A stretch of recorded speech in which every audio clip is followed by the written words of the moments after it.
Today was a long day. Long day. Today was a fucking long day. I got up at 6 o'clock. 6 o'clock? Took Gianna to school this morning. Oh, man. How do you do it, man? Well, I'll explain this to you. Once you cut that umbilical cord, there's no feeling like that.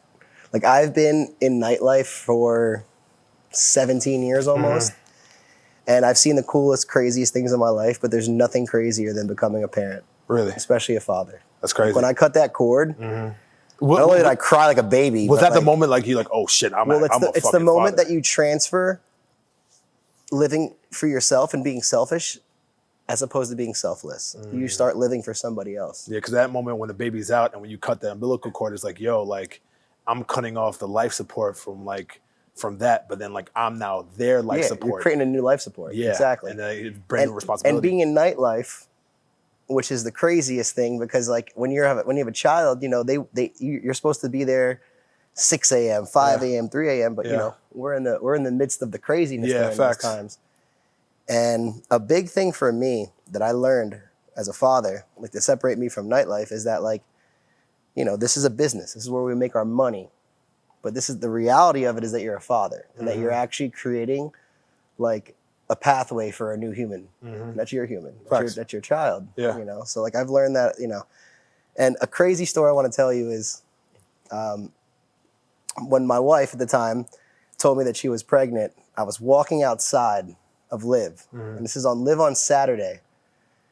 And I believe it was January. It was January. And I get a text from Brooke, which is my wife at the time. She says, I got something to tell you. And she sent me the positive of her being pregnant, the pregnancy test. And I was grabbing Miley Cyrus out front with her crew. And the first person that ever knew that I was having a kid was Miley Cyrus. That was the first person? First person ever. Get the fuck out of here. Because I walk out there, and you know how it LIV, you know, he had to go down the side rope. Stairs the side ramp, and then you have the side door for our super VIPs, our Kardashians, you know, our Biebers, etc. Yeah. And she's seen my face, and she's like, I'm like, nice to meet you. And she's like, you okay? I'm like, I'm great. I'm like, you're the first person I'm telling this right now. I'm actually having a baby right now. I just got and I showed her the text. She's like, oh my God, you know, Miley Cyrus, very like, you know, uplifting. No, definitely. Seems like a nice So person. it was an experience. It was cool. And then I had Gianna, and then like, you know, life changed after that. Yeah, it was great. It was a good change though. It was me being VIP Joey, nightlife, fun, to that plus daddy. Yeah. You know? Got you. Well, cheers to you that, sir. Yeah. Cheers Thank you for having me on. Welcome everybody to another edition of Convos with Bishop. A little bit of a different intro that we usually do, but it's fine. My name is MarvelBISHOP, as you guys know. I am here in the beautiful, beautiful Hard Rock Hotel inside Club DAER. Yes. This is really a big deal, man, and it's even more of a bigger deal of who I'm actually having a conversation with. Thank you. Person that, oh boy, we got history, bro. Oh, we do have history. Jesus Christ. We got history, man. Decade some plus. Good, some not necessarily bad, but just like trying times. You know what I'm saying? Controlled chaos. Yeah, controlled chaos, man. I think the things and like the nature of the business that we do, we literally like we pretty much handle organized chaos. Yeah. Which is like kind of definitely like an art. Makes the day go by fast though, don't it? That it does. Just imagine if that didn't happen, that we would fucking pull our damn brains out. Can't do that in a cubicle. No, absolutely not. I wouldn't want it anywhere else. Yeah. My man Joey. Love you, buddy. How are you, man? Thanks for having me on, man. I appreciate you, man. I appreciate this too. Like, bro, this is great. We're in my city. We're in Broward County. Broward County, man. Which I'm not necessarily too familiar with. You will be though. Yeah, I mean we're working on some things in the pipelines. This is pretty much our first mega club in South Florida since we had Seminole Paradise. Nice. Okay. So good. All right, man. As I always like to begin, definitely have a lot to talk about. Yeah. But before we get into that, man, and this is actually something that I don't necessarily know, but I think the viewers should definitely know. Before Nightlife, before everything else, the beginnings, you know what I'm saying? The what is it? The catalyst of pretty much. catalyst. Yeah, man. The beginning. Where the VIP Joey started. Well, even before that, honestly, I wanted to, you know, because this right here, even though I know you, but I don't necessarily know you before Nightlife. I understand. So this is definitely a treat to really get to know you, and you know, for the audience to get to know you. So go ahead. Well, so I started off as JoJo. That was my name, JoJo Butera. My grandfather was Sicilian, so growing up with him, he couldn't say Joseph or any of that. So JoJo was my nickname. I grew up in Hollywood, Florida. My parents are from Jersey. My brother's from Jersey. I'm the only one born and raised in South Florida, even though I have like this Jersey, New York, Philly like accent, but that just comes from having the family.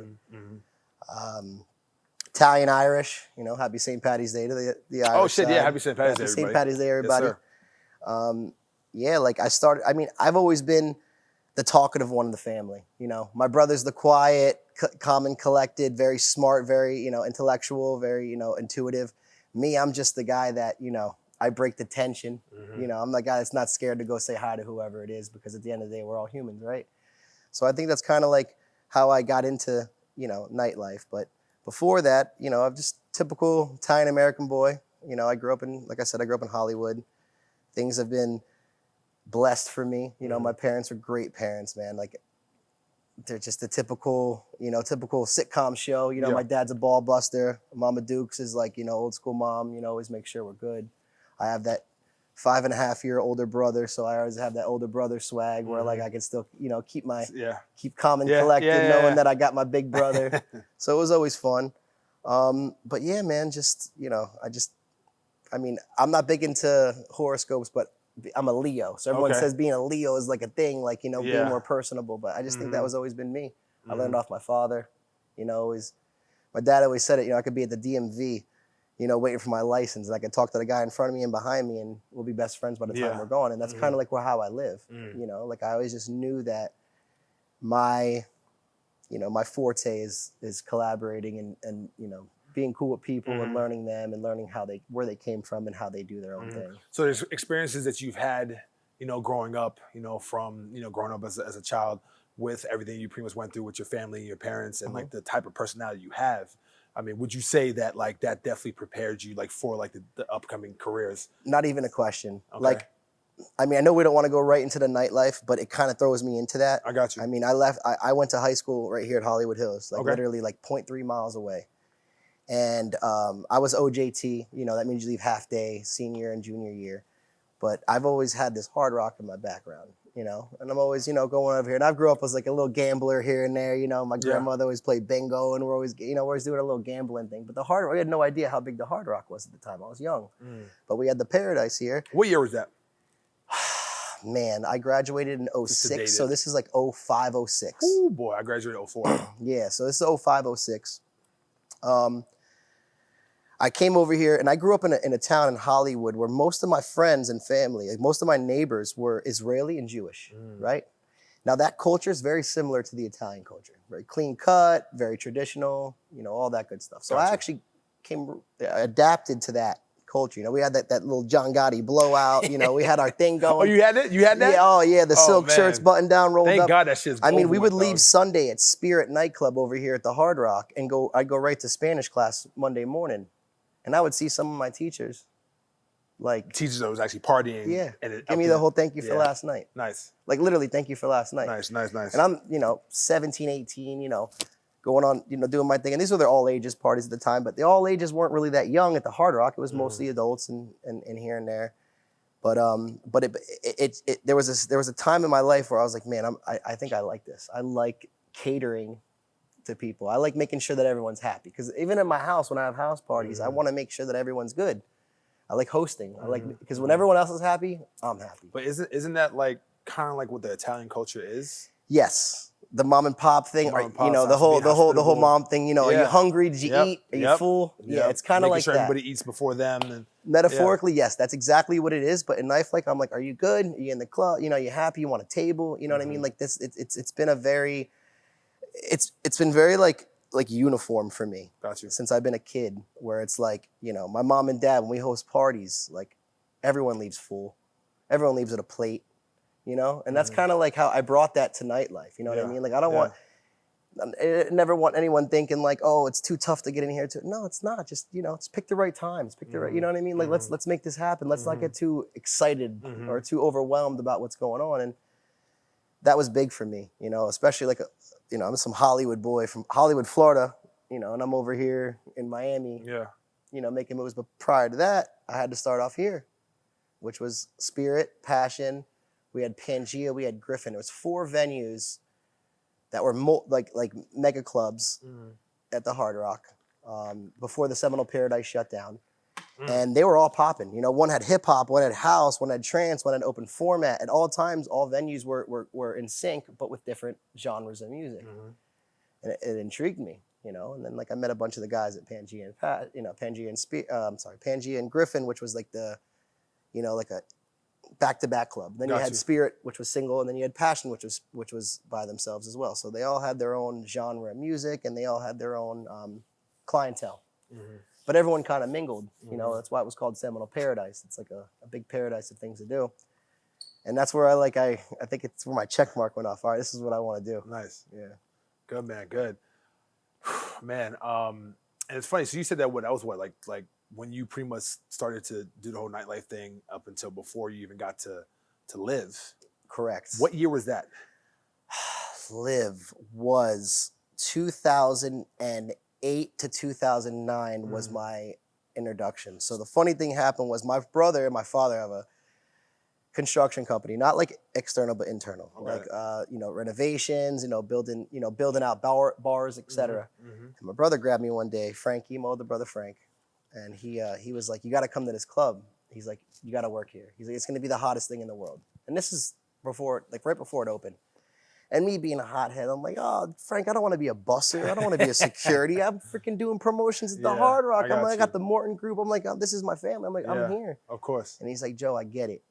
He's like, this is gonna be a different level. We're in South Beach. We're when we watch those music videos, this is where we grew up. This is what we're gonna be in. So I took the risk, and actually I did it with one of my best friends, Chris Adamo, who.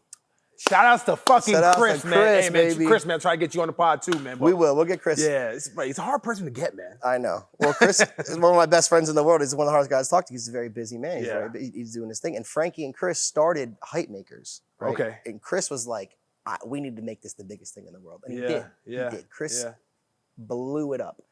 And I mean, at this time right now, wait till you guys see this Formula One stuff we got going on. It's gonna be ridiculous. Yeah. So there's so much going on at the Hype Maker shop right now. And that's probably why it's hard to get Chris right now, but you will get him because he knows that everyone needs to hear this. And me and Chris started off as busboys with Frankie. And when I mean bussers, I don't mean like bussers at a restaurant where we're just putting stuff in a craft and going. No, bussers at a nightclub is different. Bussers at a nightclub, you have to be social. You got to look clean. You got to, you know what I mean? You got to cater to them. Bring their wives to the bathrooms. These are things, and I know securities does that, but they want the busser because it's a little bit more intimate. At the time. I got you. Now, obviously, we modified it to where like security and everyone's more. So you mean to tell you back in the day, the bussers used to take the people to the bathroom? 100%. Really? So what we would do is we would set the table up, and it'd always come out uniform, same setup every time, and we would introduce ourselves, and then the first thing we would say is, whatever you need on the side that's gonna not make you leave your table, let us know. We'll take care of it for you. And a lot of it was, oh, my girl gotta go to the bathroom. Yeah. And we're just quick to it. And most of the times we don't want our security guards leaving their section because God forbid they do and then something pops off, they're not there to take care of it. Yeah, no, I know, right? I know. But now we've kind of, made it to where it's integrated. Like everyone does a little bit of something, just depending on the timing. Timing's everything. If the busser's busy and the security guard's available, yes, take her to the restroom, etc. But this is something that we learned. This was like more of like a Fontainebleau trait that we learned, was like the guests are like first. Like we take care of the guests. It's all about the guest experience. It has nothing to do with the money obviously the money they're spending, that's relevant, but it's not like the main focal point. The main focal point is getting the guests to come back and their experience, what they do, who they are, and whether they're for a business trip, whether they're for a bachelorette party, whether they're there to celebrate their first $1 million.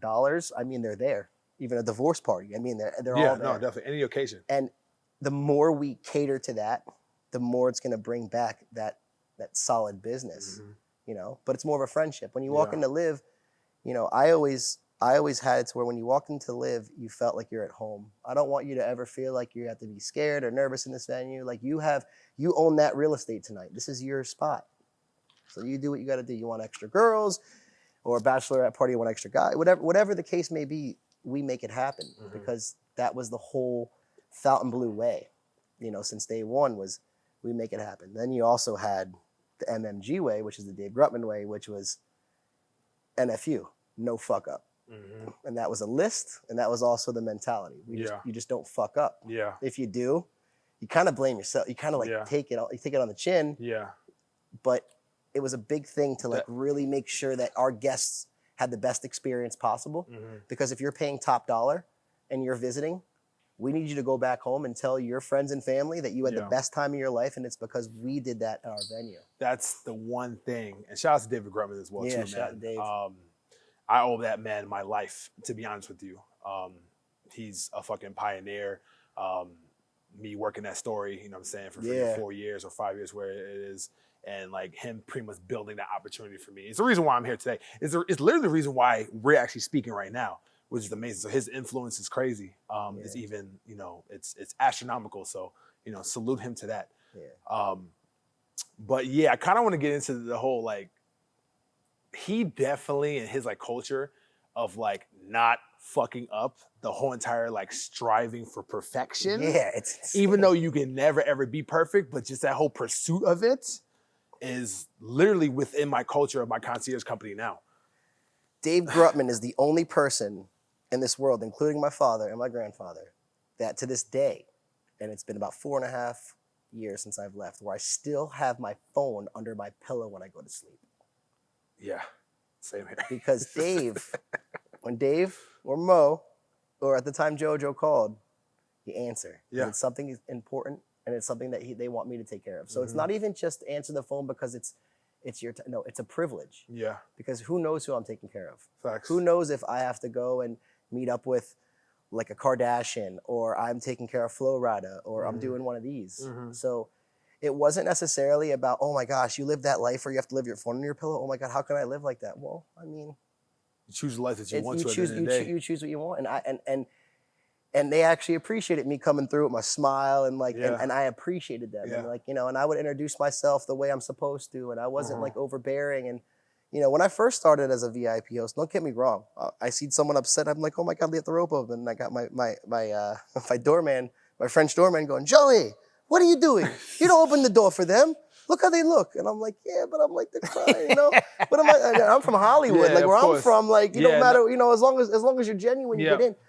But I had to learn that Miami mentality that, like, this venue isn't meant for everybody. Now it is, but it isn't. It is, meaning, but like, if you're gonna come, you better dress to impress, and you better show up knowing that you're about to experience something that you might never experience in your life. You might get to see your Leonardo DiCaprios. You might get to see your, like I said again, Kardashians, your Justin Biebers. You know what I mean? Like this group of people, and you don't just get to show up with a t-shirt and jeans and pay $20 to get in to do that. And that's the kind of like the mentality that we went with towards the middle of LIV, because we know that at the end of the day, you're gonna come in regardless, and we'll negotiate to your blue in the face on how much a table costs. But the talent is the talent, the price is the price. It's the experience that you can't put the price on. So we always taught that once you're in there, the host calms you down on the way to the table, and then we come check up on you. 90% of the time, when I had a pissed off client, when I walked them in, I come back 2 hours later, and they have the biggest smile on their face, and they're happy. And Joe, you have a drink with me? Here's $100.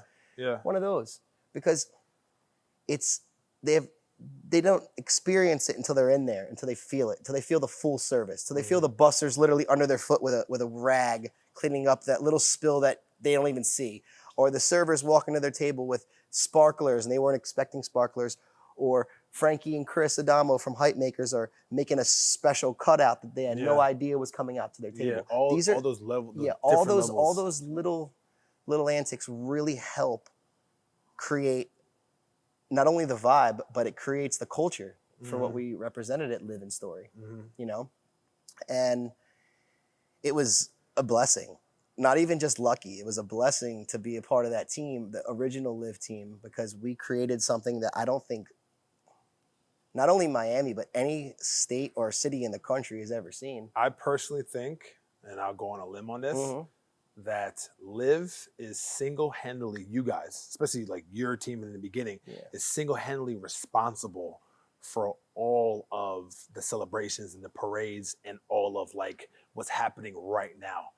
But motherfuckers don't want to talk about that shit. I want to give you a little, I'm going to give you a little secret, a little insight to how this started. So the first day I became a host, I automatically wanted Chris Adamo and my brother to be with me. Why? Because we started this together. Yeah. And I'm like, and especially Chris. My brother's more quiet, more outside. My brother's more of like an engineer, so he'll create stuff. He wasn't more of a host, but I wanted, because my brother. So he brought me in. I want to bring him up with me. Gotcha. But it's not necessarily bringing him up. It's just to a different position. But I wanted Chris with me because Chris is just like me. Like we're the same, similar personalities. We're like, we just want to, we're hype. We're not scared to jump on the stage and shoot off the cryo guns. We're not scared to like, ask someone to buy this bottle run to like make it special. So I asked that. Didn't happen because they just, they kind of knew we were best friends. They wanted me to focus and they wanted him to focus. A week later, Frankie and Chris are in the back of the DJ booth and they have this cryo gun. And all it is at the time is a pressure cleaner, right? With a nozzle on it and an LED pen taped over it. Get the fuck out of here. That's shooting out smoke with the LED going through it. That's the first one. That was 2010 and a half. That's it. 12 years ago. That was it. Jesus now we're Christ. to the point where we have the acrylic covers. You got your personal logos on the side. You have someone literally using a remote to program the colors and like the speed of everything. Yeah. Then you got the mask. Then you got the, there's so much that was created after that. But everyone was so into that cryo gun, especially when Dave was in the DJ booth and like Ghetto would go on and he's like shooting everyone. And this is when Ghetto was Ghetto. Oh, this is when Ghetto was like, was the this top is when number one DJ in the world. Yes, this is when like, and then they had Kathy with them. We had the Fuck Me I'm Famous party, which was huge. This is when like not 3-6. This is when why am I forgetting this? Who are you talking about? Swedish House Mafia, Okay, not Swedish 3-6 Mafia. Mafia. Yeah, Swedish House Mafia was popping off. They were crushing it. Alesso, you had that's like the cousin of them, but like the Ingrossos and those guys were crushing it. And that's when the beat dropped, the cryo would go off and everything. So the hype makers actually created a vibe for those breakdowns. Yeah. So people would catch on to it and they would do bottle runs that would come out knowing the beat's about to drop and then everything would explode. You do a $20,000 bottle run with 6 PJ Rosé Magnums and some Doms and all that. And all of a sudden, it's going crazy. So this created a new wave of bottle service. And this was like mainly when like house was like house. This is when house was at its peak to me. Then you didn't necessarily like house in the beginning. I didn't. Me neither. I really didn't. I swear to God, it's so funny. I never liked it.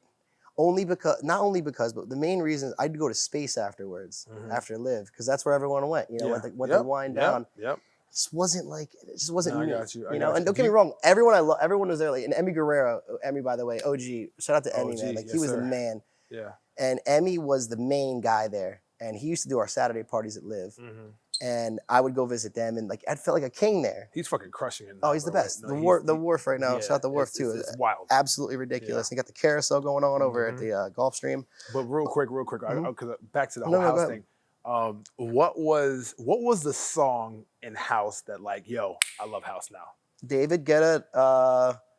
Now that the love is gone. That song. That to me was so hard and so hot that like that kind of grabbed me. I'm like, you know what? I kind of fuck with this music. Yeah, my song was Swedish House Mafia, Lottie Dottie, Tommy Trash remix. Yo, that goes hard. Oh my God. That song, when I first listened to that in Story, I lost You're like moving. I lost my shit. Wait, why am I shoulders moving? Why this shit like going like cause it's sometimes it's like certain songs, especially in house, and just any song in general, like, and this is why like music is so powerful when it comes to nightlife, because certain songs in the club just hits differently. Correct. And it just goes through your and it also sets a memory. Yes. That you'll always remember when you heard that song with the clients that you were with, in the situation you were at. Like, when I first heard that song in Story, I know exactly what the fuck I was doing. Yeah. I knew exactly who I was taking care of. I know what table number I was at. And now Isn't that crazy? That song put that memory bank in your head. To me, that's amazing. And that's what it was. And At the time, we had the beginning of LIV was Friday, Saturday, and then we had Wednesday. Okay? Now, forgive me if I'm wrong. I'm almost 1,000,000% sure on this, but it was Friday, Saturday, and Wednesday. Our Wednesday was more of our like UM party. We'd bus all the UM people in, FIU. We'd do this college-style party, but pretty good-looking people. You know what I mean? The tables are getting sold because the minimums are much lower. It than was Friday, college, Saturday. but it was still a level of standard that you guys Of course, had. because it wasn't just the college people. The college guests were more of our GA. Hey, by the way, I'm killing you, by the way. So Oh yeah, right. I gotta catch up. I gotta catch up. And then the last thing, but you know, because I'm talking so much. No, I do. But the biggest thing about that party was the smart ones that lived on the beach were like, man, there's some pretty ass girls here. You know, let's go vibe here. And then before you know it, we started selling more tables on Wednesday because of the atmosphere. It was pretty girls, college. It was a big feel. Yeah. Then Friday you come and the tables are almost double, right? But it's a different vibe. Yeah.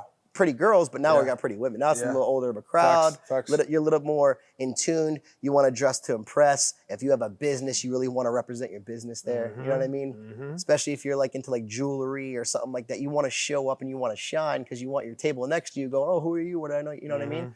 Even having a table that lives in an investment.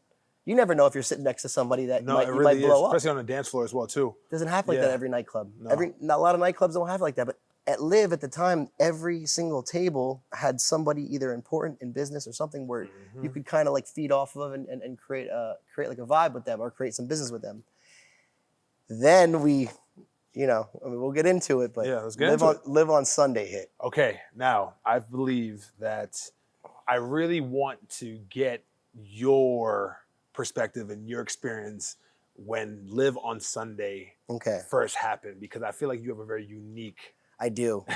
Actually, my LIV on Sunday, what I'm about to say right now is probably going to be not controversial, but everyone's going to be a little bit down on it, but it's going to go back up. Okay. So the first few weeks of LIV on Sunday wasn't what everyone thinks it was. The first few LIV on Sundays was very mild, very, you know, it wasn't as hot, wasn't popping. It wasn't your typical like how it is now. What do you think, real quick, do you think people, I'm not naming any names, but just the overall premise was people were a little bit afraid of what hip-hop, what the culture or whatever, what the audience will bring as far as hip-hop? Maybe at the time, because not saying about LIV, not saying about in general. Maybe, I mean, very, very minuscule, because at the time, house was popping. That's what I'm saying. But remember, like this is when the I don't want to say the end because he's my favorite rapper ever, but this is when like the end of Lil Wayne was the greatest of all time in our generation. And now the Migos and all them are starting to rise. The 2 Chainz, you know, it's starting to arise, right? But Wayne was like the end of like, to me, like the, you know, 06 graduates. Yeah, like, of course. He's, to me, not only is he the greatest to me of all time in my life, but he really helped brand our venue. And not in the beginning. In the beginning, Mike Gardner and Louis Oliver crushed it. They worked so hard. Mike did Kuru and Y before, and I was too young to really like be involved. But I knew Mike had a great party. Because Ebony, shout out to Ebony, she's like my sister. She's the one that told me like little bit of Ebony Howard. So Ebony kind of told me a little bit of the culture on how it happened before they got there. So LIV on Sunday, the first few weeks were they weren't crazy, right? They were just getting there. One, it's Sunday. Everyone has work on Monday, right? Not everyone, but some people do. When we started building that party is when Mike and Louis, especially Mike, would drop his guard and be like, yo, we're getting this talent right now. And we're going to crush it. And I want this amount for these tables. You know, we would talk about pricing and stuff like that, you know? And it was big at the time because table 21, everyone knows table 21. That's where JPP sits and shit like that. It's, like, well, it's family. I would always put him there. A table like that right now is $10,000. Right now, to this day, if we were to come on like a little baby night, it's 10 grand for that table. 10 grand, easy. When we opened that up, that was a 3K. There was a 3K table, you know? So it's almost 3.5 times as much for that table. Yeah. You know? So it built. But LIV on Sunday is a culture. It's LIV, but what Mike Gardner has done and what Dave Grutman has allowed, and they have collaborated, like it's almost like he told Mike, like, I'm gonna trust you to do this. Yeah. Let's see what you can do. And Mike was like, all right, I got this. Yeah. And Mike did it. Like he made it happen. Yeah. And Lewis Oliver also, man. Shout out to him. Lewis is the fucking man. Like I love, like, to me, Live on Sunday, it was like going to the Super Bowl of nightlife every week, you know. And I was their main VIP director, you know. You know, I obviously know we had Freddie LaGrassa, rest in peace, Freddie. Freddie's my old boss. I don't know if I know about Freddie. We'll get into that in a little bit, but Freddie taught me everything that I know as far as like how to sell, how to talk to people. Don't be too nice, don't be too stern, etc. But it led into that. It led into Mike also as like a Freddie, where like, dude, don't lower the price just because they're smiling or because they're the number one running back in the league right now doesn't mean that they get the discount. That means they made the most money. So let them spend the money, because the next guy next to him spending $5,000 and you're charging them, or the next guy spending $10,000, you're charging them $8,000. Like, it ain't right, you know? So that was like a big thing too, is like trying to get the pricing right. But now, not even now, even like when I was there, like 4 or 5 years ago, we got to the point where, I mean, it was like a bid war. It was like, oh, it's over 20K. Man, Joey, I got 30.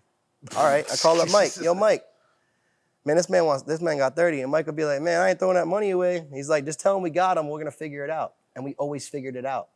We always figured it out. There's been times at 11:59 where like we got Flo at the bottom of the gates. We got Wayne walking in over here. We got this and that. And there's only 3 dance floor tables and there's five artists. Jesus Christ. And there's somehow we make it happen.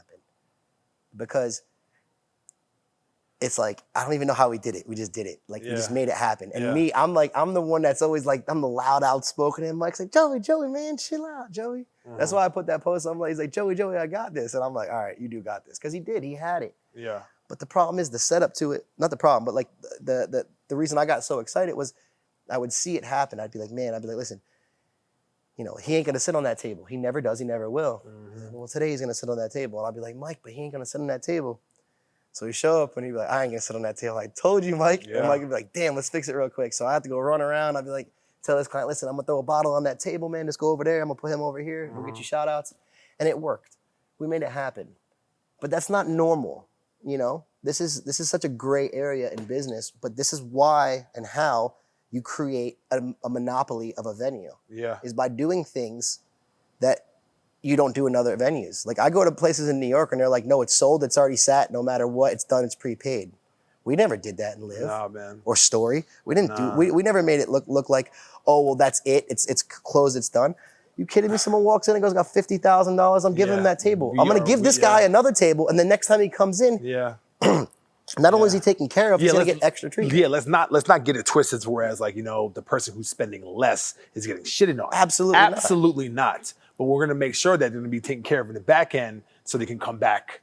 And then more. You do your homework. You find out the guy you're moving. Oh, well, you know, you own a jet company, right? Let me ask you something. I bring Lil Wayne over here. Or I bring Janet Jackson over here. She's got 20 grand for you to take that flight. Are you gonna let that guy wait an extra hour and tell him, listen, the next flight's 20% off? Of course you are. No, of course. Because this is your business and we have to make moves.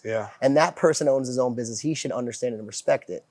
I don't expect a bachelorette party to understand why I'm moving them. But I do expect the owner of like a prestigious venue or something big to understand what time it is. What fucking time it is. Yeah. Exactly. So that's kind of how we got into Live on Sunday. Wayne making the song with Ace Hood, that was huge. You know, Ace is from Broward. Shout out to Ace, man. Like Broward County. Hard, like right? Hustle Hard was huge. The remix, what he did when it was Live on Sunday, King of Diamonds Monday. King of Diamonds was crushing at the time too. Like, it was just we were so blessed to have like Live on Saturday and Live on Sunday because it was yin and yang. Two completely different parties. But the best in the country. Nobody was fucking with it. Nobody's fucking with it. Nobody. I mean, don't get me wrong. I know LA got their thing and New York got their thing and Vegas got their thing. But if you had to be at a big event, like a big event in South Florida, there's no better place to be than Live on Saturday and Sunday that weekend. Because you already know Mike's setting up for the best hip hop because he knows it's like, for example, Miami Music Week, right? It's all house music this week, right? Yeah. We got Lil Baby on this Sunday. Yeah. I still say we. Yeah. You know what I mean? Lil Baby's this Sunday at LIV. And, you know, that's kind of what Mike does. Mike creates the best party for hip hop during a situation where it's all house. Yeah. You know? It's a when it comes to like the dynamics of like hip hop and house and just coexisting together, it's a very interesting dance that you need to do if you understand where I'm getting at. Of course. Look at Like, Shaq. Yes. Shaq's a prime example. Yeah. You will not see a lot of these celebrities or A-class list, VIPs at your typical Alesso on Saturday. But if Shaq's playing on Saturday House, you're gonna see that because everyone's trying to put the cultures together. This is South Florida, bro. We're working a different vibe. Yeah. And that's kind of what I'm doing here at DAER. Like Which we'll get into. Hold on. We'll get into it. So we'll get into that. But anyway, Yeah. so that's kind of what we did. We try to create a vibe at LIV at the time. We created a vibe at LIV where it doesn't matter if you like hip hop, house, rock and roll. It doesn't matter what music you like. We know that when you're sitting at that table, that your server is being the best server. Your SA, your server assistant's being the best assistant. Your VIP host is checking up on you constantly. The bathroom guy's wiping the damn back with the lint roller. I mean, these are things that it's from A to Z. And then when they leave that venue, they know that we know that they had the best experience they could possibly have, and they got their money's worth. Yeah, and that's kind of what LIV stands for. And then what people also need to understand too, especially people who work in nightlife, and how even though you may not necessarily get as much money or much commission or whatever as the next person, even if like maybe you'll get, let's just say, if you work in security, because I worked in security at Story. Yeah, I remember that's how you started. Yeah, and that's how we met. Exactly. So it's like getting $15 an hour or whatever is like compared to a host is about to like go crazy on a friggin' client that's about to spend $10K. He's about to get a 7% rip. But here's the thing, and I've never said this before, is that people need to understand in nightlife that everybody has a position to play. And no other position is more important than the other. It doesn't matter how much fucking money you get, how much money you receive. If one person, one domino is off, the whole shit fucks up. All the way down. The whole shit fucks up. But people don't want it, dog. And security is the most important. It's the most important. It's the least rewarding, but it is the most important. It's like being an O lineman in the NFL. Bro. It's the most important position, but the least rewarding. To me, that's why we said, my boys, you guys are my line. My security was on my line. And shout out to Frank and fucking, Tino and all them boys, these guys, and Imani. Los, rest in peace. Los, oh my God, Los, rest in peace. It's almost a year now. Just past a year. Just passed, yeah. These guys would see me come down with this envelope of my guests, and they would run to me. Know what time it is. And swarm it. And then just off of mentality, my guy would be like, who is that? I'm like, that's your security guard. And right away, it's bomb, bomb, bomb, bomb. Yeah. They might have just made from clearing the table as much money in cash as they did on that daily, if not more.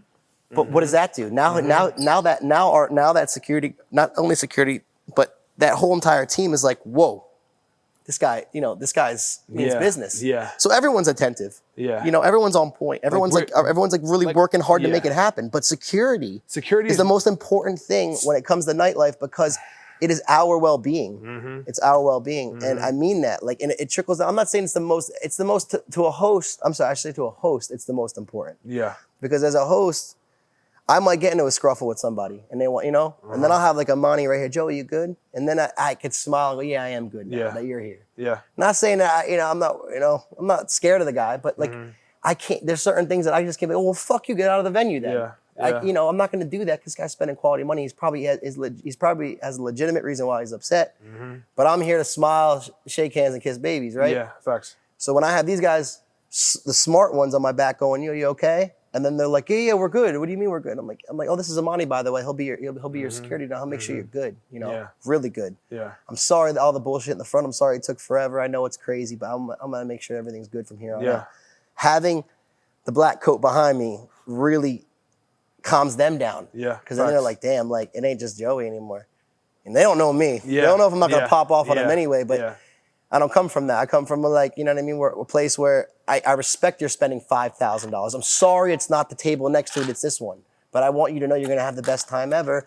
And if you make this habitual and you keep coming back, we're gonna make sure you have that corner table on the certain days for the price that you want it for. We're not just gonna sit here and you think you're getting screwed over, but you're not. You're at LIV for a reason. You obviously seen the page, you obviously seen the videos and the pictures and this and that. We're here to make that happen. So to answer that question, not answer that question, but to add on to that, it's a big deal to everyone play their role. Yeah. From the bathroom to the bussers to the security to the servers to the managers to the owners. Everyone plays their role and does it unified. It's a perfect venue. And also too, you know, it's from when they do actually play their role, you know, it's very, very important to also realize that everybody's watching. Oh yeah. Like there's not just nobody's not watching what you're doing. Like if people think that like owners like David Grutman and like everybody else is not watching what you're doing, you are fucking mistaken. Dave is a hybrid. Dave got fucking ears, got eyes in the back of his head. Dave knows what the bussers, servers, security, everyone's doing at the same time. And he'll be in the cluster talking to Leonardo DiCaprio, but knowing... Yes. But he'll be quick to turn around and say, why the fuck are you standing here right now? Yeah. Half this is done, half this... I get you're mesmerized, but go fucking do your thing, because we won't have this if we don't keep this shit going. Yeah, you know? Leonardo will not come again if we're not necessarily correct. Like, it's true, man. Like, it's a blessing. Like, and you know, and where Dave comes from, like, you know, I mean, I don't know the full details. I just know prior to LIV, he was at Mansion, being one of the main promoters, and all of a sudden, you know, perfect timing, perfect, you know, situation. Yeah, he ends up being like the godfather of Fontainebleau. Yeah, technically. Facts. I mean, he's Sofer's right hand man, and you know, at the time. It's like a proud moment. It's like not like a dad, but like an uncle, like a proud, like, damn, this, you know, like he's got this. Yeah. And there's times where I've went to New York City, right? And this is the true story. I went to New York City. I know the Goldberg, I know Andrew and his brother really well. And we used to, Zach, we used to go to like all like their venues. Who is that, by the way? So Andrew and Zach Goldberg, they run like Tao and Lavo, and they do all like, you know, all those all the other venues with at the time with Sassoon and all these guys. And I walk up to the front door and it was a French doorman, just like we had, just like a you know, at the time, not like Luigi's Italian, but like same kind of thing. Get it. And I walk up and I'm like, I'm just here for Lavo brunch because I'm about to go to the Empire State Building. You know what I'm saying? I'm about to go like do our whole tour. And this guy's like, I don't know if you should, you know, I don't know if we have room. And I'm like, I know I'm dressed like I'm from Florida. I'm all bundled up. I don't have that sex appeal, you know. But my wife at the time, she's good looking. You know what I mean? So like, I'm like, we're gonna, you know, we'll be fine. We have our table set up. So I let him do his whole thing with like, oh, you don't get in, you know. And then I seen Zach and Andrew, and I'm like, hey guys, and they let me right in. And then all of a sudden, the persona changes for that doorman. It's like, oh, nice to meet you, Joey. Oh, you're from, you know what I mean? It changes right there because they're programmed kind of to the point where it's like if they don't look the fit for the club, they can't get in. But I understood that. Yeah, I understood that, knowing that I'm at Lavo at fucking February, freezing my ass off in the line. Yeah, I just want to eat some brunch before I go to the Empire State Building. So I walk in, we have the brunch, the party's popping off. As I go to walk out, that same doorman's like, Joey, where you going, man? It's about to pop off. I'm like, this guy that went from not letting me in to wanting to be my friend. Yeah. But people would see that as like fake or whatever. It's not. It's the role. It's what we have to do. Yeah. I respected the fact that I don't fit the part for his party right now. And I know it sounds kind of fucked up to like the naked eye that isn't in this industry, but that's what it was. I mean, I'm 5'8". I'm bundled up like as if, you know, I'm like a fucking, you know what I'm saying? Like I'm an Eskimo. You know what I mean? I'm over here like this and my girl's looking all pretty and she's freezing, but she looks good because I want to be bundled up, you know? And it was an experience that I had where I was like, man, well, it was my first experience where VIP Joey didn't feel like that. I felt like, you know, whatever, but I was humbled by it. I was like, you know what? You're right. Maybe this isn't for me. And I go, hey, Andrew, can I get some breakfast? You know, he's like, come on, man, get your table. You know what I mean? And then that guy, his shoulders, the weight dropped because he's supposed to keep guys like me that's not from around here, that doesn't have that look of the part out of his venue. So these are like, you know, these little like experiences that I had. And I got to thank Dave for that because Dave and Mo, and at the time, John Blizzard, these guys told him, you know, my VIP manager's coming to visit you guys. You know, like take care of them. And I didn't know that it was more than, I didn't even know it was getting in the rope was getting taken care of at the time. But it was, because in New York City, especially the meatpacking district, when they had fucking Kiss and Fly and Provocateur. I mean, these are venues you don't get in if you're not, you know, 6'2", 120 pounds, like looking like this, you know, unless you know somebody. Yeah. So it's funny when they come to our club, I would, you know, we'd have to play that same role on a different, you know, but you could buy a table. Yeah. You know, you could always buy a table, Yeah. no matter what it is. Unless you're Yeah. wearing shorts, Yeah. you could always buy a table. No, of course, yeah. It was like a learning experience. So, speaking about learning experiences and everything you've pretty much been through, I know that there's a lot of like trials and tribulations that you pretty much went through as far as like, you know, working at LIV and working, you know, pretty much setting up a story and all that. So this is kind of like pretty much the catapult into like your career that you're doing right now at DAER, which we're gonna get into right now. What are the things that the nightlife industry is doing right now that is completely fucking up everything?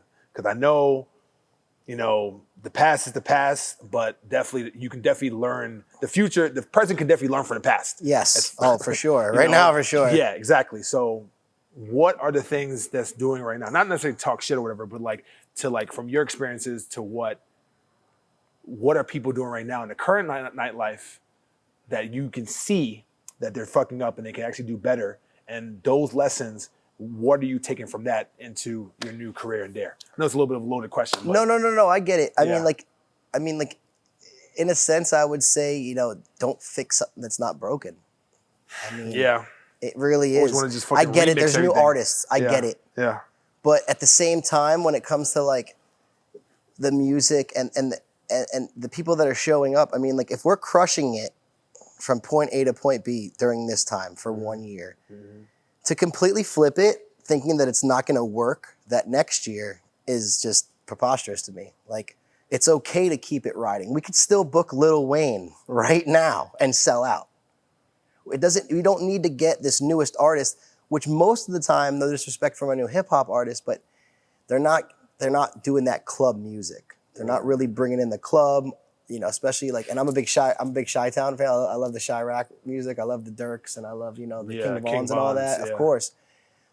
There's only a certain amount you can play in the club to really keep that vibe. House music, we'll go to house music. A lot of that too. A lot of it's transpiring now to, like, I feel like techno and the hard is coming back. Like that hard shit's coming back where we need, but the girls don't want to hear that. Like the pretty girls, they want to hear They want to hear the hard shit. Calvin Harris's that have the vocals. Or where they can sing along. Or they want to hear the hard shit from the hip hop. Or the hard shit from the hip hop. Yeah. Like Chief Keef. So like exactly. They want to exactly. It's almost like we're flipping things in the wrong direction, but not really the wrong direction. Just like, just go back to it. It's okay. Yeah. We don't like the pandemic really fucked everything. You know, I mean, you guys call it what you want. I mean, it is what it is.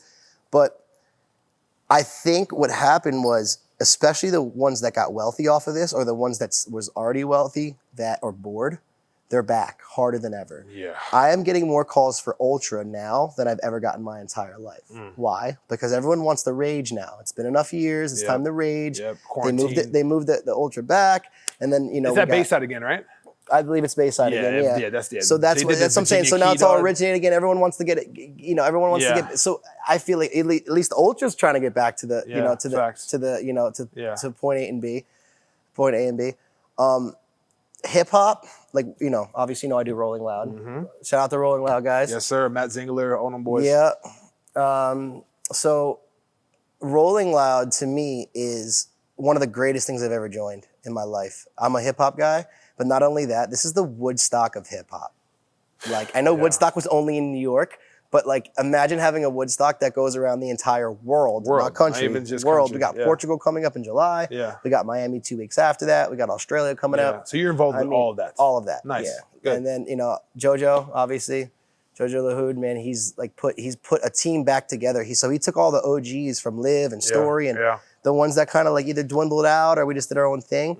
And he put us back together in a situation where we're able to really capitalize on what we have because it's a 1 weekend venue, you know? So we're able, you know, we went from 45 tables our first year. Now we're at like 70 tables just for our VIP, you know? And we got, you know, Backwoods is our sponsors and we got Kappa. I mean, we're talking about like crazy big sponsors now because we're crushing it. Money. Yeah. And it's cool because it's a new demographic, not demographic as like a single, but like it's a new demographic of music. Yeah. Facts. Because it's not like we're going to an Up in Smoke concert or we're going to Ultra. We're going to like everything collaborated. Like to me, Rolling Loud is everything. Like I know it's a hip hop oriented, but there's like mosh pits going on. No, but and like you know, it's a festival. They got like at the fair. They have like Ferris wheels. Like they're making everything like super cultured and like they're bringing it in. You know, there's so many different elements of Rolling Loud that actually takes from like every single genre of festivals that just crams it into like one big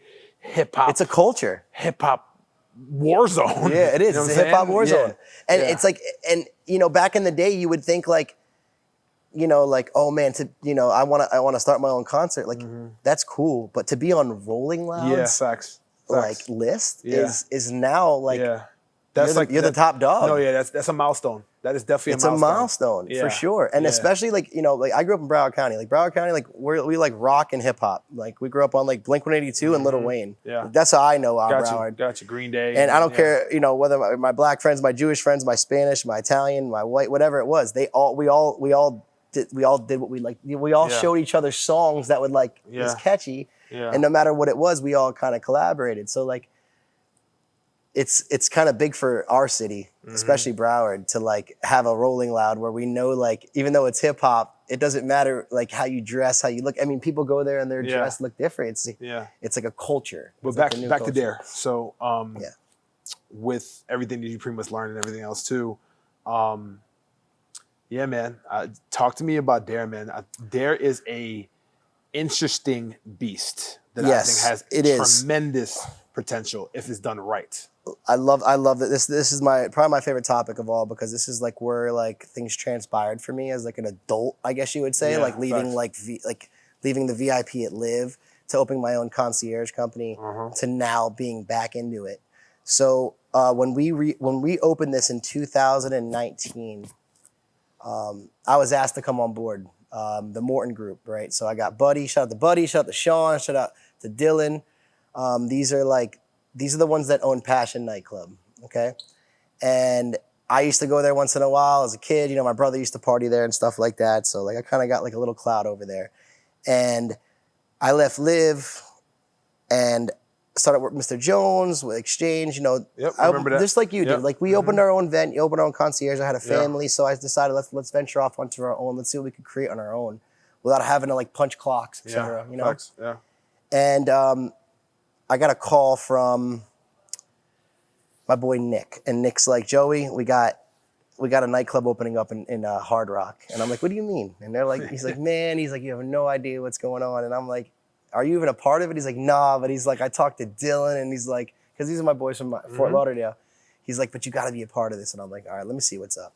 So I heard the guitar is getting built, right?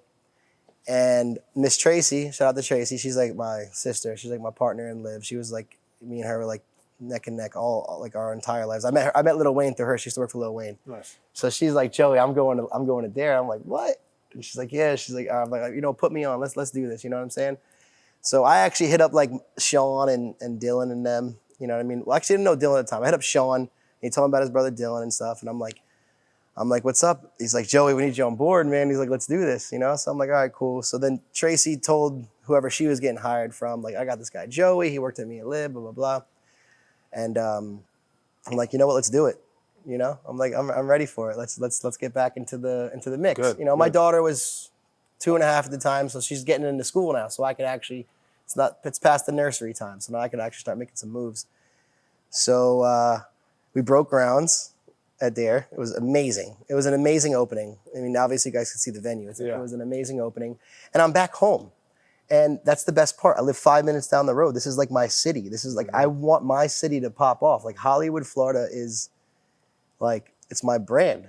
This is my brand, you know? Like I'm VIP Joey, but like my brand is Hollywood, Florida. This is who made me. You know what I mean? Like it really is. Like besides my family, you know, this city's who made me who I was. Why? Because I grew up with my friends in Liberia, and I grew up with my Jewish friends in Emerald Hills, and I got my white boys in Davie. You know what I'm saying? Like I got my clique, and you got your clique, you got your dynamic, you got your group. Exactly. And and what's funny is we all end up downtown in Fort Lauderdale, no matter what you're dressed like or look like, and we're all together drinking and having fun. And that's kind of where I came from. So when I went to, like going back, when I went to LIV, that's kind of what made me different from everybody else. Is I'm not just typical Miami neck up, like fuck you type guy. I was like, everybody's money's is good with me type thing. So I started over here, and we had a squad. I mean, we had Harry, we had Jack, my boy Mike. I mean, we had like a great VIP squad, and everyone came from somewhere different, whether it was Jersey, Vegas, Orlando, etc. And we did well. We did well. And the pandemic hit, and I left. I kind of left Nightlife for good. Up my credit repair company. I'm doing my credit. Credit repair kings, guys. Sorry, shout out my credit repair company. Shout out to this company, man. Let's do it. Credit repair kings, baby. Yes, sir. But anyway, like that was a good Monday. That was a good Monday to Friday, thing for me, where I was making solid money and doing my thing, and I was still helping people, just in a different way. And then I came to a day party one day, and I seen Buddy. So Buddy Morton, guys, is the OG. Buddy Morton is the OG of the Fort Lauderdale. That's Sean's father, right? Nightlife. Yeah, it's Sean's father. Yeah. So Buddy says, JoJo, they call me JoJo and Brown. I was like, JoJo, man, we really want you to come back, man. He's like, come on, take it. And I'm like, man, it got me hype. I'm like, man, I want to come back right now. Fuck this, is the OG. He's like 60-something years old, 70-something years old. He's like, I need you back. So I got hype. I'm like, let's do it. So Sean called me with Greg. Sean and Greg are two of the owners of this venue. And I'm at the jewelry store down the street. And this is like my story. So I'm at the jewelry. This is like 6 months ago. I'm down the street. And we just popped off Mint Jewelers. We got a big jewelry company in Sheridan Plaza. Nice. And Boo Daddy's like, who's on the phone? I'm like, man, I got Sean on the phone and Greg. He's like, man, you better get that. So I'm on the phone with them, and they're like, Joey, we want you back. We want you to help us help us host it. And I said, listen, I don't want to come on as a regular VIP host where I walk tables and I'm gonna do all that, but I want to be someone that's a face. I want to help people realize that it's okay to be somewhere else besides one venue in South Beach. It's okay to venture off. You don't lose your credibility. All you're gonna do is maybe save a few $100 and the bottles are a little bit cheaper. And if they're not, that's who gives the biggest a fuck? problem we have right now, I think. Yeah. People think that once you cross Aventura, it's like, holy shit, I'm not in the limelight anymore. It's not true. I mean, shout out to my Seminoles. They got way more money than anybody in South Florida. Way more money. And not only that, they built $1 billion guitar. Like, we have the best of the best over here. And I appreciate that. So that's why, that's another reason I came back too, is because I'm 5 minutes down the road, and this venue is like perfect. We have a nightclub, we have a day club, we have a rooftop, so we have 3 different, I told you this the other day, Marvel, like we have so much potential to bring someone that wants to hear live music to our day club. To our rooftop. We have someone that wants to hear house music at our day club, and they want to pop off, or they want to come on a Friday night and see Tory Lanez, and they want to, what I'm saying? Like, it's all different genres. Guys definitely hit like every single angle. Exactly. possible. Well, we're in the Hard Rock. We're in a place where people visit to do what? They gamble. They're here to see live shows. They're here to watch old school rock and roll bands.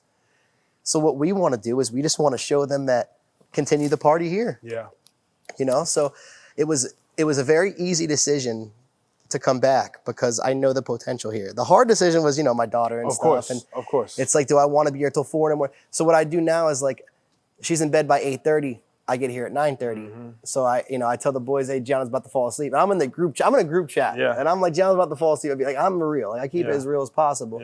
And then I'm here, I leave at 4, whatever time we have to leave, make it happen. Then I try to wake up before her. So that's like the difficult part, is trying to make sure that Gianna, my daughter, feels like that daddy's not back in this nightlife. Here's the thing though, she's a Butera. She loves it. Daddy, you at the Hard Rock or Fountain Blue tonight? Like, that's how she is at this point. It's a cool feeling, but it's also like,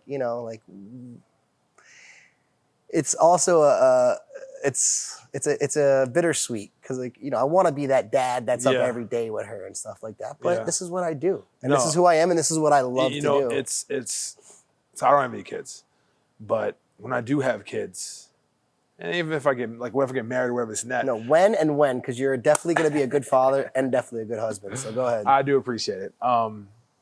The one thing that I do believe that a lot of people do not understand about men is that we have, but most of us, or no, I'm sorry, all of us don't, but all of us should have a purpose in this life. Amen to that. That supersedes everything. It's the hardest thing to find out, though. No, bro. But listen, here's the thing, though. Every single woman that I date, I tell them, listen, you will never be first. I tell them with a fucking straight face, you will never ever be first. You know why? Because in essence, I have to put you first. But the way I can put you first is by putting you second. I know it sounds crazy, but I put my purpose, my work, everything first, then everything else just Because if you don't do you, how could you take care of her? exactly. I respect that. Exactly. The way he explained it. Yes. Because most guys would be like, I can't put you first, and then like cut it off. No. I explained it. I explained exactly. it. And the way you explain it to me, I totally totally understand now because it's true. If I can't do me, I can't do you. Exactly. And that's how every man should understand it. Especially if a man who's like traditional is also like exactly provider and all that. And that's stuff, what I am. Like I'm old school Italian Irish. Like the way I am, like the way my parents raised me, it's like it's real simple. You make sure your kids are good. You provide. You put the roof over their head. You get the food, and you're good. But then I'm in situations, not but like I'm in situations at night where like I'll ponder that at the middle of a table when a guy's doing a $30,000 bottle run, and in my head I'm like, he's got 2 kids at home. How and where did he get? How did he make this happen so quick? And then I'm like, wait, but is it my position? Is it my job? Is it what I'm doing? Should I leave hospitality? But no, it's that he took what he did in life and he capitalized on it and made the most funds. Most of the time, obviously, some are like inheritance, or some are like like crypto, whatever. But there's always that, and we think about this a lot when we see our clients walk out, their bottle runs come out, and they're at $30,000-$40,000, and you're like, we're excited. Why? We get a little piece of it, all that stuff. But the most I always ask myself in my head, I swear to God, Marvel, I go, how the fuck do I get to the point where I could drop 30 grand on the table and it doesn't even shed a tear? So that was actually my experience that I had a month ago with a client of mine who actually came here for the first time in Miami. Yeah. I'm gonna say exactly how much we spent, but like we did over 6 figures in a weekend. I've never personally been a part of something like that, and so nonchalant too, right? Dog, it's so nonchalant. It's madness. It really is. And like when we went to Strawberry Moon, and we did 65. Jack, you were happy about that. And I'm like, how do I get to that level where like I don't even twitch? Because if I spend 60 grand on a fucking table right now, it's because we living under a bridge. We don't know. We don't know what he did the whole decade before we met him. Facts. And that's what it is. There's no judging. There's no judging. No, whatsoever. not judging. But like when we're over here pondering how and why and where and what, it's 90% of the time because of that.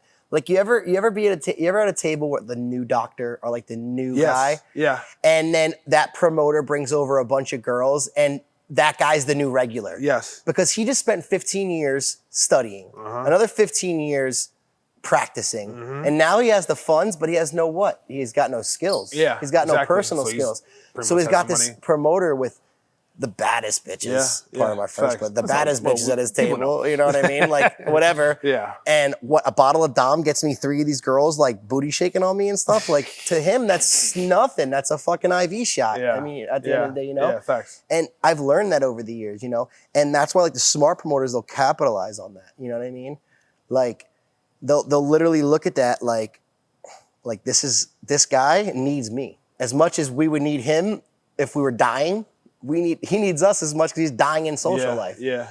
Like J-Rock. J-Rock's and me and J-Rock is my boy, like we don't talk all the time, but I love J-Rock. He's amazing at what he does. He started in Tampa with his venue in Tampa and shit. Yeah. But J-Rock, he is not looking for business. The business looks for him because of how he's capitalized on the women he's hung out with. His content is amazing. And he has, and I remember Justice said in the last show, anybody over 6 foot, you get like that look. Yeah. And J-Rock's tall, you know what I mean? Like there's little things that you add into it. And I'm not saying J-Rock, I'm not saying that's your main thing.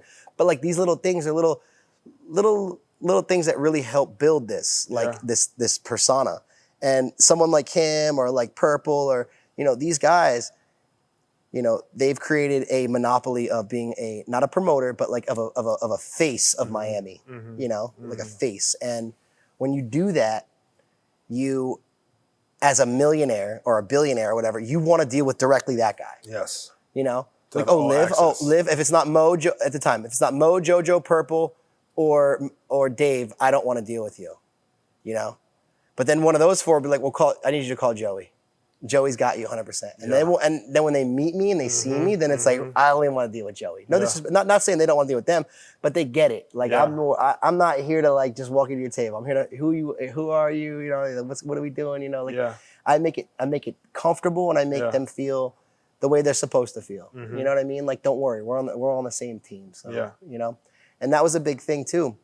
You know, it's like you gotta know your audience, read your audience. You know, some guys do want your purples and your J-Rocks and stuff, and then some guys are intimidated by it and they just want to be low key in the back. And they'll spend 10 grand on 12A with no sparklers. You know, you just gotta figure out who figure out who your niche is, figure out who your clients are. And also too, you gotta be ready to fucking take some fucking L's. Oh yeah.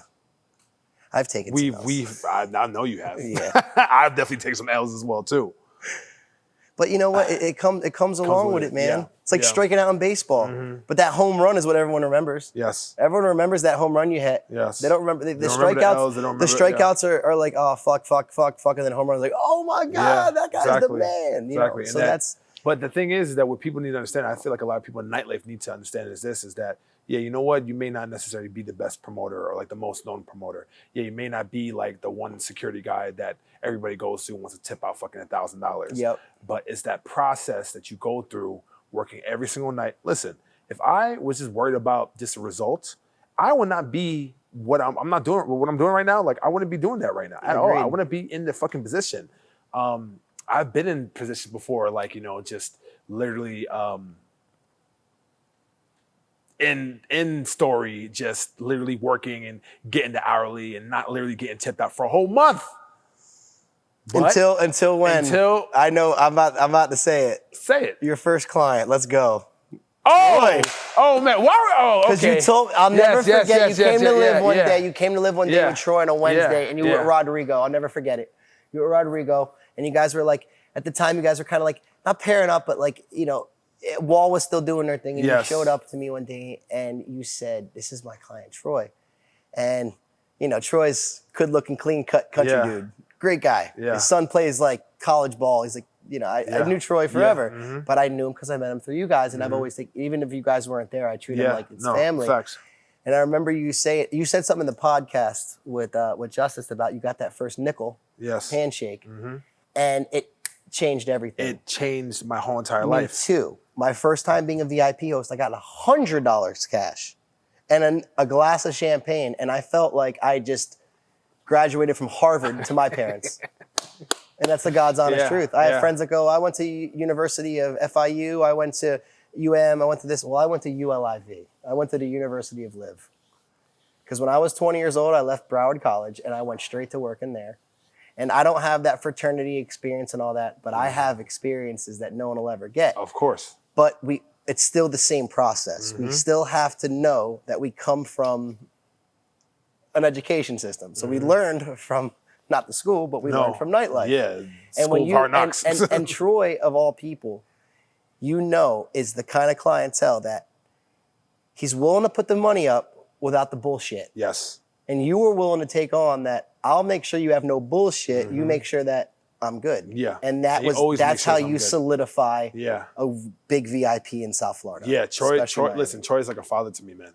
Amazing person. Like, he's... The best is when he used to come in, he used to make sure, I swear to God, he used to make sure it's under them, right? It's under that, it's under that, it's under that name. Not like, oh, it's the walk up or Joey. No. Yeah. And we knew it. And we were quick to say yes. You know, like this is Marvel's. This is his client. This is table 32, because it was only 32 or 31 at the time, remember? Yep.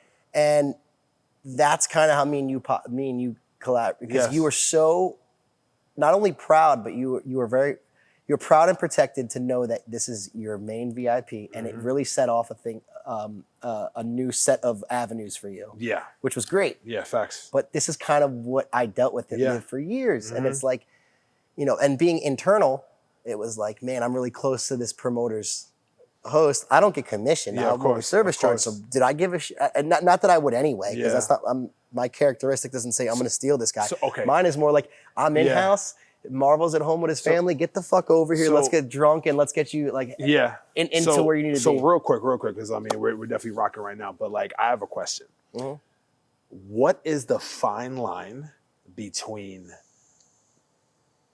a client coming to you on his own will versus actually like you actually stole that client? Because I feel like this is the like we need That's to a talk about really this good one. because it happens to me and it happened to me on the other side, on both sides. A good, Like, what's the barometer? not a promoter, a good host, because everybody's a host. Yeah. Everyone, to me in nightlife, I learned this, and this is shout out to Elvis too. We always said this: a client is not a client; it's a guest because they're coming into our home. It's not a client. We're not lawyers. We're not doctors. We're not fucking coming here for a checkup. There are guests, right? Is that synonymous? Is that synonymous to what I do as well too? Yeah, those are your guests. Those are my guests, not So clients. Guests. Troy's your guest. Okay. Troy's your main guest. He's your VIP guest. He's your main VIP okay. guest. So yeah, He's your guest. 'Cause Wording you're not, is everything. You're not, because remember, we're setting standards. So when I say he's my client, it makes it sound so like business professional. It doesn't sound laxed and like organic. Yeah. Organic is more, this is my guest. This is Troy came to visit me. This is my guest, right? And then you're not a promoter. You're a host. Yeah. You're hosting your guest that's came into town to enjoy themselves in your city. Got it. So you're a host. Yeah. No matter who you are, you're a host. You're hosting your guests, right? So in my eyes, let's just do an example. Not Troy. Well, we'll say Troy, even though it's not Troy. Let's, for example, Joey, what's up, man? You should book me at LIV. Okay, you should, and I would probably like, you sure? You know, like I got you, whatever. Like, you know, how's Marvel or something, just to see where we're at with that. Yeah. That action will let me know if you're just not answering the phone because you're sick or something, or if it's. But what do you do I'm though? not Do dealing with you you run back to me like, yo, listen? Yes. Okay. For you, a lot of motherfuckers don't do that. No, you have to, because you have to hear their story and then call you, because thank God LIV and Story do this, and not a lot of venues. I think we do this too, but a lot of venues don't do. A lot of venues go a la carte, meaning like, oh, whoever booked it gets it. No, yeah, no, of And course. that's bullshit. Yeah, definitely. The person who So books at LIV, is one name the most. Mo actually taught me this at a meeting one day. He's like, I don't give a fuck that you called him that day and your girlfriend liked him and now he likes you, and he's pissed off at that promoter. That promoter spent a year getting him in here.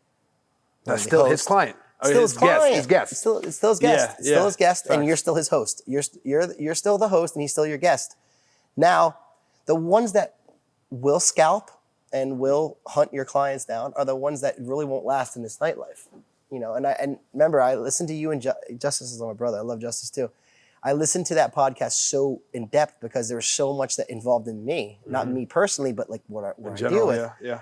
And it's true. It's like you don't need to sit here every day and answer your phone for your client every second. Like, oh my God, are you gonna book? Are you gonna book? No, because if you're well known in these venues that they go to, and some piss on comes on and tries to go, this is my client, Gerald from Mr. Jones, Gerald would be like, no, sorry, brother, this is Marvel's guy. You feel me? Yeah. Unless they know that you had an alter, and it's ties are cut. Yeah, ties are cut. But me personally, no. You worked so hard to get that guest to be yours. What if one night he's drunk as shit and it happens. And God, exactly, and God forbid, like he blows it up and he does something that you don't like, and you're like, yo, calm down. And he's like, oh fuck you, I'm not gonna book you anymore. Yeah. To me, that doesn't mean you don't get. To me, that's like, fuck you, I have enough money to shut you down. No, bitch, you don't. You have enough money to pay for your table, but you don't have enough money to shut me down. I'm still doing the right thing. I just want you to know that I got your back. It's just right now, I got to make sure that we're good. Yeah. Like, I just can't have you jumping over the table and slapping someone. Facts. Because, you're representing me too, Bubba. I'm the host here. You're my guest. This is our house. Yeah. I have roommates or something, like, just like off top of that, I have guys that are just not going to allow that. And if you want to threaten me with, I won't book for you anymore. Go fuck off. Exactly. You're better off doing that. Yeah. But you're blessed to have guys like Troy that will be like, listen, you done to Marvel lately? Like, no, well, he sent me here. Well, we already had that done. You've always premeditated me to know who your VIPs are. Yeah, so the good thing about, since and this is kind of like something that like I actually went through, because me and Rodrigo, we've had some. Rodrigo's my guy. I love him to death. But it's tough because with the wall and all that, like there's so many. We've had situations before where, fuck it, I'm gonna talk about it. So, because he's cool with it. There's been times before, and there's like this real life shit when it comes to nightlife. Yeah. Where like his like Troy's like main like really good friend that I'm really close with that I actually build a relationship with wants to book through me. And that actually happened. And then it's crazy because friggin' I'm not gonna name him because he's it is what it is. Yeah, he called me. He's like, yo, listen, I need this, and this. And I've been building a rapport for him a long time. And then it so happened that Troy was actually gonna be in the same time at that weekend. So Rodrigo hit me up. He'd be like, yo, why are you trying to book Troy? I'm like, bro, I'm not trying to book Troy. What the fuck are you talking about? It's like, nah, man, you trying to book like, this guy and he's gonna be here. Like, bro, I had no idea that Troy was actually gonna be here. I thought that one person gonna be here. So me, I'm the type of person, I'm fucking confrontational as fuck. So I freaking call him up, like, bro, listen, man, we need to fucking talk. And afterwards, he's like, look, obviously Troy's your guy, but the great thing about me and Rodrigo now is that we that conflict has actually brought like resolution where like he's like, Troy's basically like his guy when it comes to promotion side. I came in for start security, but now I transitioned into more concierge. So now me and Rodrigo has this dance where like, there's times like, hey, listen, we're gonna book Troy through, and Vendome, Story, all these main places. But if we take him to LIV, I want you to take that. So that's the happy marriage. Oh, that's good. Yes, but a lot of people, a lot of these sorry. No, go, get it. A lot of these fucking nightlife motherfuckers, bro, cannot work with each other because they have their fucking egos. Yeah, and they have no balls. It pisses me off. They're not, alpha, like, bro, they're not alpha males. Yeah, dog. Like, dog, you're a fucking bitch. Alpha. Be an alpha. Yeah, no, bro. Just understand at the end of the day, it doesn't matter who's booking it. It doesn't matter how much money you're getting. It is about the guest and the experience. As long as Troy's taken care of, that's all I give a fuck about. Exactly. And that's where me and Rodrigo, a few $100, bro, is minuscule compared to what the fuck his experience could be. That's why me and Rodrigo. That's why, and we're close as ever now. Yeah. That's why we're a great tandem now. Trust me. What's so funny about Rodrigo? Me and him, everything has been 100 with us. It was only one time with one of my boys who I used to be partners with. Mm-hmm. He booked him every week at Mr. Jones, and he called me. He's like, we're leaving the office. He's like, get me at Mr. Jones. So I put him at Mr. Jones, and I call Rodrigo. I'm like, Rodrigo. I'm like, he booked through me. He's like, Joey, that's my guy though. And right away, just because the way he said it, I'm like, you know what? That's your guy. And I did it. That's your guy. Mm-hmm. Because it was, if Rodrigo's like, oh, okay, like, like if he was like, Joey, like, all right, let's talk about this. But the fact that he said that's my guy, and I just started at Mr. Jones, I respected that. And I was like, you know what? Yeah, I work, we're partners in other businesses, but since you've been booking him for years, that's your guy. Mm-hmm. But I called him out of respect, like, hey, I might host him, might get him to spend some, you know what I mean? Do something like that. Yeah. But as soon as I got the Joey, that's my guy, I knew right away. Yeah. Like, all right, that's your guy, cool. Yeah. Because remember, I come from LIV and Story where I get service charge. I don't get commission per table. So I don't benefit, nor does my class or who I am benefit. Your integrity. My integrity would never be like, oh, he called me today. Yes, that's $150 in my pocket. Yeah. Like, that's so stupid because you might lose that business with that person, Yeah. And shout out to Blake. So Blake, Blake Holtzman, that's like my brother, right? Mm-hmm. So Blake he's a DJ manager, and he's the best there is in our generation. Like, I love Blake, right? Got it. And there's times he books through me, and I'm like, I got 15 tables in on my check, and I'm like, holy shit, I gotta get Blake out on this one. And isn't like Blake's like, oh, you're taking my client? Yeah. No, Blake's like, Joey. He's like, send me the total so I can and I'm like, all right, cool, I'm gonna send this over to you right now. That's like there's a difference between like being an alpha male and respecting who you are as a host and as a person in nightlife, and then the ones that are like, oh, fuck you, that was my $500, that was my $300. And it's almost like, bro, you're gonna talk to me like that? Take your $300. You'll never in your life do business with me again. Mm-hmm. And you talked about, I know the verbiage you used. You said, when you collaborate with someone doing business, you said it in the last podcast with Justice, like venturing off to like not doing the full deal. You do like a partial of the deal. Like you take on a role of like just getting a little piece. Yes. If you take a little bit of pieces, you end up becoming one whole. Yes. Like me, I do the credit repair. I do the jewelry store. But I do Buterra Group Hospitality, do Rolling Loud, all this. And everyone's like, why do you spread yourself so thin? Why? This is what I love to do. I want to make sure my guests are good. But let's say focus real quick. The problem is that everybody within that space wants to be the fucking number one. Yeah. And that's the reason why me but who's to decipher who's number one? Us, the freaking person's ego. But you and I know that that ego shit. We stab that shit with a fucking knife, and it's done. Yeah, definitely. And that's what listen, Yeah. you and I, we give respect and we give clout. No, I'm cool to tell J-Rock and Purple and all them, they're the best at what they do. They are. Yeah, They yeah. are. But we have our own job to do too, right? We got our own shit to do. And they respect what we do. Yeah.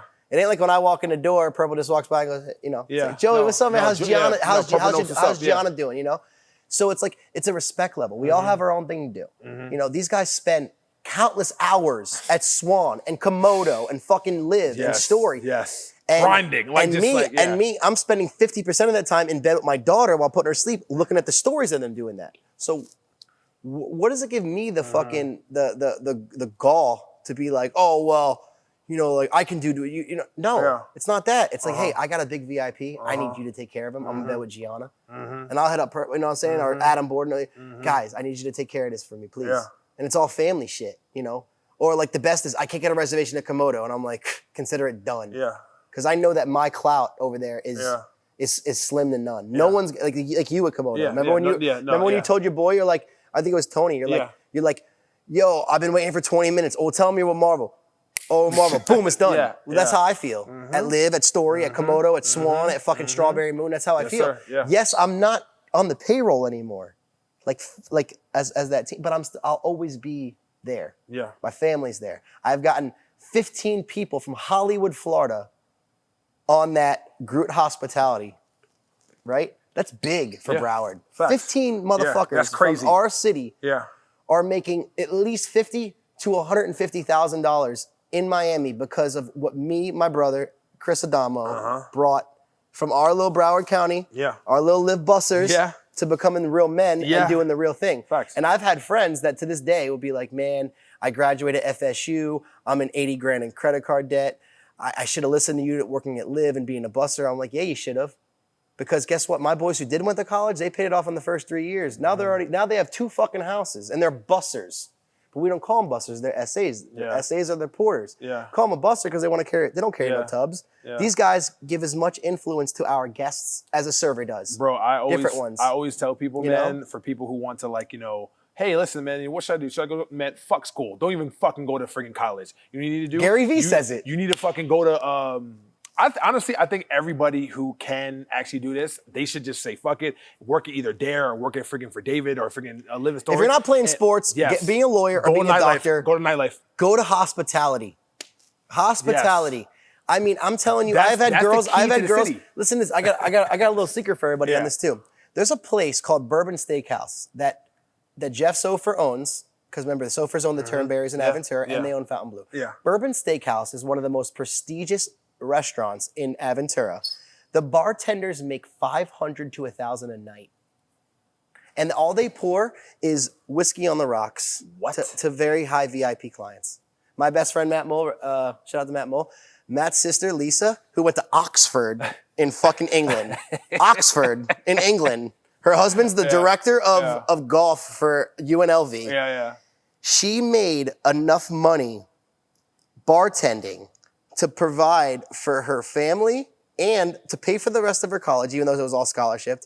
And she's living the life because she knew that even though that she's grade A, intelligent, that she knew that at the end of the day, to make quick cash, you got to go where the quick cash is, which is a high-end venue that has high-end liquor, auto grat, and then your personality gives you more grat. You know? So yes, I agree with you. If you don't know what you want to do in life and you're in college, like I 100% recommend hospitality, unless you literally have zero personality and you hate people. And in that case, be a fucking busser. You know? Facts. But it's true. Like we're blessed to have what we have, and we're here right now doing what we're doing right now, Marvel, because we love it, you know? And this is my first podcast, but like I got to actually talk, so it feels good. Definitely, man. Bro, Joey, man, this has been fucking phenomenal. I could talk to you forever, man. I know, we could do this but we gotta wrap it up a little bit. Okay. So,